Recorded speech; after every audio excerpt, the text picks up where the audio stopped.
Hello my friends, स्वागत है आपका मेरे चैनल में। और आज मैं आपके लिए लेके आया हूँ इंग्लिश कन्वर्सेशन का पार्ट 6, जो कि काफ़ी इंटरेस्टिंग होने वाला है।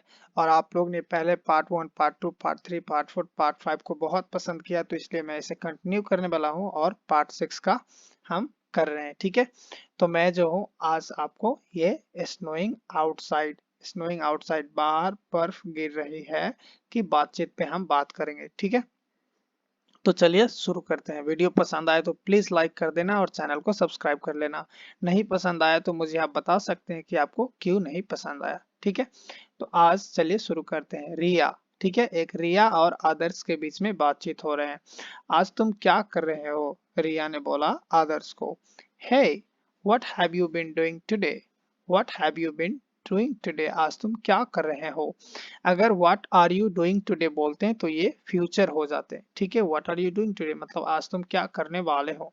What have you been doing today मतलब मान लीजिए कि 10 बज रहा है अभी। ठीक है, अभी टाइम 10 बज रहे हैं, मतलब सुबह से दिन तो शुरू हो गए, तो मतलब सुबह से अभी तक क्या कर रहे हो या आगे आप क्या करने वाले हो। ठीक है, तो what have you been doing मतलब काम स्टार्ट हो चुका है लेकिन खत्म नहीं हुआ है। इसे बोलते हैं प्रेजेंट परफेक्ट कंटिन्यूअस टेंस। ठीक है, नेक्स्ट आदर्श ने बोला कुछ नहीं, बस टीवी देख रहा हूँ।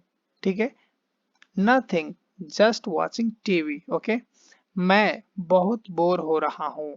आई एम रियली बोर्ड, मुझे करने को कुछ नहीं है।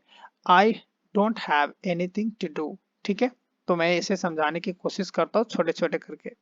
कुछ नहीं मतलब नथिंग, ठीक है, बस टीवी देख रहा हूँ, जस्ट वॉचिंग टीवी। मैं बहुत बोर हो रहा हूँ, आई एम रियली बोर्ड। यहाँ पे आपको देखने में लग रहा होगा कि ये प्रेजेंट कंटिन्यूअस है, लेकिन ये प्रेजेंट कंटिन्यूअस है लेकिन वो क्या हो रहा है, बोर हो रहा है, मतलब वो अभी बोर है। ठीक है, आई एम रियली बोर्ड मतलब मैं बोर हो गया हूँ। I don't have anything to do, मुझे मेरे पास करने को कुछ भी नहीं है। ठीक है, इसे एक तरीका से और बोल सकते हैं, I have nothing to do. ठीक है, I have nothing to do या I don't have anything to do, दोनों बोल सकते हैं आप।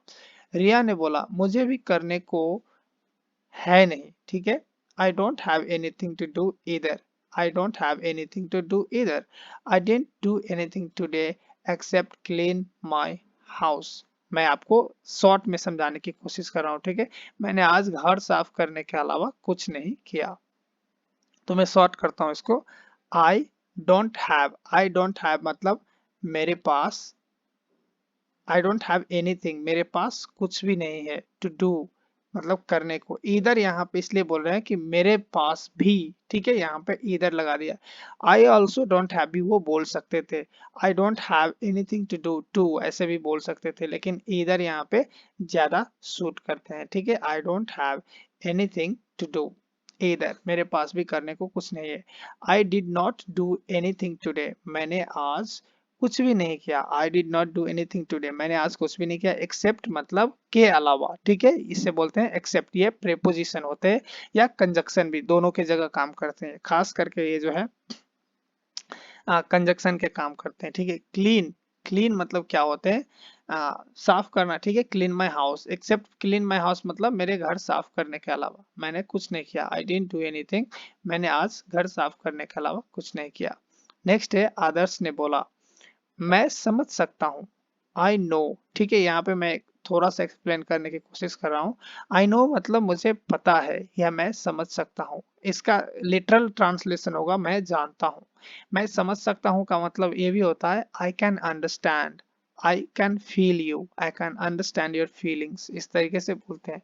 लेकिन इस सेंस में जो यूज हुआ है आई नो मतलब मैं जानता हूँ, मैं समझ सकता हूँ। ठीक है, कभी कभी मैं समझ सकता हूँ क्या नियम के लिए हम लोग इंग्लिश में आई नो भी बोलते हैं। I know what are you feeling, मैं समझ सकता हूँ आप कैसा क्या महसूस कर रहे हो। मैं आज अपने एक दोस्त के साथ मॉल जाने की सोच रहा था। देखिए ये हम समझने की कोशिश करेंगे, लेकिन इतनी बर्फ गिर रही है कि हम कहीं नहीं जा सके। देखिए मैं आपको बता रहा कोशिश कर रहा हूँ। आई वॉज प्लानिंग मतलब मैं प्लान कर रहा था। क्या कर रहा था, to go to the mall, mall जाने की, to go to the mall. I was planning to go to the mall, मैं मॉल जाने की प्लान कर रहा था। टुडे आज, ठीक है, with one of my friends, with one of my friends मतलब एक दोस्त, वहां पे मान के चलिए आपके 5-6 दोस्त है, तो उसमें से एक दोस्त के साथ आप महल जाने की प्लानिंग कर रहे थे। With one of my friends, one of my friends मतलब एक दोस्त के साथ। बट लेकिन इट स्नोड, स्नो का मतलब होता है बर्फ गिरना, ठीक है, स्नोड मतलब होता है कि बर्फ गिरा, इसका सेकेंड फॉर्म और थर्ड फॉर्म स्नोड होता है, ठीक है। इट स्नोड सो मच मतलब बहुत ज्यादा। We couldn't go anywhere, we couldn't go anywhere मतलब हम नहीं जा सके, कहीं भी नहीं जा सके, हम कहीं भी नहीं जा सके मतलब वी कुडेंट गो एनीवेयर। हम जाना चाहते थे लेकिन वी नहीं जा सके, इस पे कारण क्या है, क्योंकि बर्फ गिरे थे पूरे, बहुत ज्यादा बर्फ गिरे थे, इसलिए नहीं जा पाए वो लोग। अगर आपको बोलना है कि हम लोग नहीं गए तो मतलब आप अपना मर्जी से नहीं गए, तो वहां पे होता आई डिडेंट गो, ठीक है, आई डिडेंट गो वो होते हैं यहाँ पे। रिया ने बोला मैं उम्मीद करती हूँ, मैं उम्मीद करती हूँ मतलब आई होप, ठीक है, आई होप मतलब मैं उम्मीद करती हूँ कि इट, ठीक है, कि यहाँ पे इट की जगह इस्तेमाल हुआ है, सारी रात बर्फ गिरे क्योंकि मैं कल विद्यालय नहीं जाना चाहती। देखिए ये लड़की जो है बहुत ही स्मार्ट है, कह रहे हैं कि भगवान करे मतलब आशा करता हूँ कि रात भर बर्फ गिरे क्योंकि मैं कल स्कूल नहीं जाना चाहती, स्कूल नहीं जाना चाहती, ठीक है। देखिए आई होप, मैं आशा करता हूँ, it snows all time, all all night, ठीक है, all time sorry, all night मतलब रात भर, ठीक है, रात भर, बिकॉज इट आई इससे मैं समझा देता हूँ, I hope it snows all night, मैं आशा करता हूँ कि रात भर बर्फ गिरे, ठीक है। बिकॉज मतलब क्योंकि, बिकॉज इससे राइट प्रोनाउंसिएशन होता है बिकॉज, बिकॉज मैं भी कभी कभी बिकॉज ही बोल देता हूँ, because I don't want to go to school tomorrow, I don't want to go to school tomorrow, देखिए I don't want to go to school tomorrow, I don't want मतलब क्या, मैं नहीं चाहता, to go to school, school जाना, कब, tomorrow कल, कल मैं नहीं चाहता स्कूल जाना, इसलिए वो बोल रहे हैं कि मैं आशा करता हूँ कि रात भर बर्फ गिरे, मैं स्कूल कल नहीं जाना चाहती। आदर्श ने बोला क्या तुम किसी को जानती हो जिसके पास कैमरा हो, मैं यह सारी बर्फ की तस्वीर खींचना चाहता हूँ। ये शायद ओल्ड कन्वर्सेशन है, ठीक है। डू यू नो मतलब क्या आप जानते हो, एनीवन किसी को, डू यू नो एनीवन क्या आप किसी को जानते हो, हु हैज अ कैमरा, ये रिलेटिव प्रोनाउन के काम कर रहा है यहाँ पे हु, ठीक है, ये जो है हु हैज अ कैमरा, जिसके पास कैमरा है, रिलेटिव प्रोनाउन है इसके लिए जिसके पास। अगर आप ये सेंटेंस जो शुरू में होता तो उसका मतलब होता किसके पास कैमरा है, हु हैज अ कैमरा, ठीक है। लेकिन ये सेकंड क्लॉज में है तो ये रिलेटिव प्रोनाउन को काम, रिलेटिव प्रोनाउन का काम कर रहा है। तो do you know anyone who has a camera, क्या आप किसी को जानते हो जिसके पास कैमरा है। I want to take, I want to take मतलब मैं लेना चाहती हूँ क्या, अ पिक्चर, ठीक है, पिक्चर क्लिक भी बोल सकते हैं लेकिन टेक ज्यादा इस्तेमाल होते हैं, कॉमन है, ठीक है। I want to take a picture, मैं पिक्चर लेना चाहता हूँ। Of all this snow, of all this मतलब ये ऑफ जो है का इस्तेमाल कर रहे हैं यहाँ पे का, ठीक है, हम बोलते हैं ना ऑफ ऑल दिस स्नो, ये प्रेपोजिशन है इसलिए स्नो के पीछे लगा है, ये इसका नाउन का पीछे लगता है, ठीक है, नाउन से पहले लगता है, तो नाउन क्या है यहाँ पे, स्नो है, तो स्नो का पिक्चर लेना चाहते हैं तो I want to take a picture of all this snows, snow, मैं इस बर्फ का पिक्चर लेना चाहता हूँ सारी बर्फ की। रिया ने बोला नहीं मैं किसी को नहीं जानती जिसके पास कैमरा है, ठीक है। No I don't know anyone who has a camera, no, no मतलब नहीं, आई डोंट नो, यहाँ पे ये कन्वर्सेशन फ्रेंड के बाद फ्रेंड के बीच हो रहे हैं इसीलिए ये इतना इनफॉर्मल है, लेकिन आप फ्रेंड के बीच नहीं बात कर रहे हैं, कोई अनजान आदमी या कोई पहला बार बात कर रहे थे, यहाँ पे सॉरी बोलना, नो के जगह सॉरी बोलना, sorry I don't no anyone who has a camera.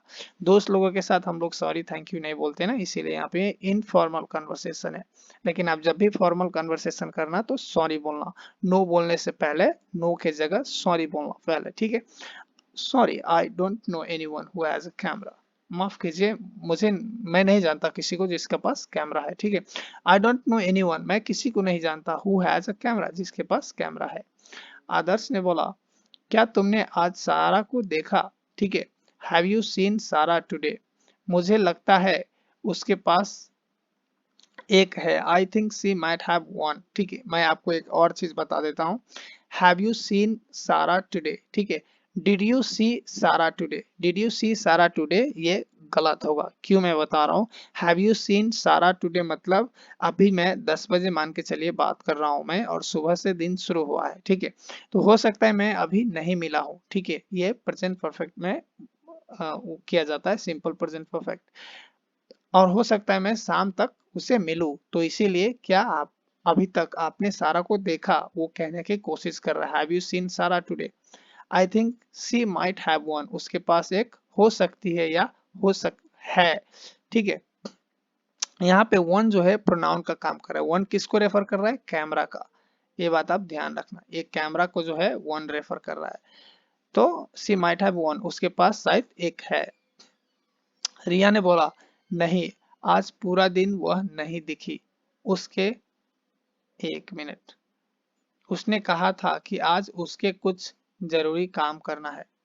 ये हिंदी आप बोल जाइए। ठीक है, मुझे ये हिंदी बिल्कुल समझ में नहीं आ रहा। No she hasn't been all around day. She hasn't been all around day मतलब वो आज दिखी ही नहीं। ठीक है, दिन भर जब भी तक मतलब अभी तक वो दिखी नहीं। She hasn't been all around day. She said मतलब उसने कहा। ठीक है, देखिए जो उसने बोला उसी का वर्ड इन्होंने वो किया है। She said she had something important to do today. ठीक है, सी हैड समथिंग इम्पोर्टेंट मतलब उसके पास कुछ महत्वपूर्ण था। क्या था, काम था कुछ। इम्पोर्टेंट मतलब होता है महत्वपूर्ण। टू डू टुडे आज उसे करने को कुछ महत्वपूर्ण था। काम महत्वपूर्ण मतलब जरूरी। ठीक है, आदर्श ने बोला अच्छा वह कहाँ गई। Oh where did she go, where did she go. आपको एक बात और ध्यान रखना है, जब भी आप डब्ल्यू एच क्वेश्चन करेंगे तो एक्सिलरी वर्ब जो होता है वो कंपलसरी होता है। वेयर वेंट सी नहीं बोलेंगे। ठीक है, वेयर डिड सी गो, आप कहाँ गए थे, where did you go. Where went you go नहीं बोलना कभी भी। ठीक है, वेयर यू वेंट नहीं बोलना। यहाँ पे ये नहीं बोल सकते हैं आप वेयर सी वेंट, ऐसा नहीं बोल सकते आप। वेयर डिड सी वेंट बोलना पड़ेगा, क्योंकि डब्ल्यू एच क्वेश्चन के बाद एक्सिलरी वर्ब जो होता है is, am, are, do, does, did, have, had, has, ये सब जो है कंपलसरी होता है डब्ल्यू एच क्वेश्चन में। ठीक है, रिया ने कुछ बोला नहीं फ्रेंड। आज के लिए इतना ही। Thank you friend. मैं आशा करता हूँ आपको पसंद आया होगा और आज आपने कुछ सीखा होगा। वीडियो पसंद आए तो प्लीज वीडियो को लाइक कर दीजिए और चैनल को सब्सक्राइब कर लीजिए। Thank you.